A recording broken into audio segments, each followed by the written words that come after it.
What's up mga kananay, mga kabayan out there? Good morning, good afternoon, good evening all over the world. Hey guys, for today's video guys, magdilig po tayo ng halaman. Dito guys, gabi po dito guys, tuwing gabi po kami nagdidilig ng halaman kasi sa umaga sobrang init na po siya. Kaya every night po kami nagdidilig dito guys. Yun ang sabi ng amo, ang hina kasi ng tubig oh. Ang tagal mapuno.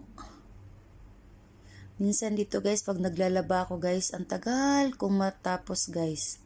Kasi yung ano nila, yung tubig nila, minsan mahina, minsan malakas. Yan. Dito may halaman dito tinago kasi sa sobrang init namatay na siya. Malay mo mabuhay pa to. Tinago namin dyan sa bahay ko. Ayan yung mga laman doon sa unahan. Hindi na kasi makita sa video guys, kaya dyan lang yung video ko nilagay. Ang tanging nabubuhay lang dito, yung alam ko na panlaban talaga sa init guys, yung yung bulaklak na bumbills. Yan, may bumbills kami. Pero yung iba guys, patay na. Hindi na nakayanan yung init.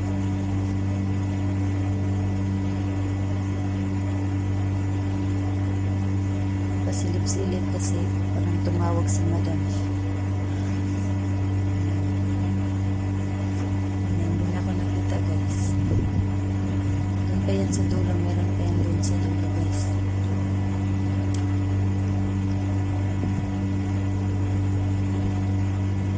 Hindi ko nakita.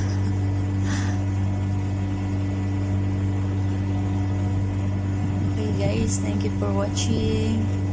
Follow me for more. Please comment and share guys. Please don't skip the ads. Thank you so much. Bye bye. God bless us all.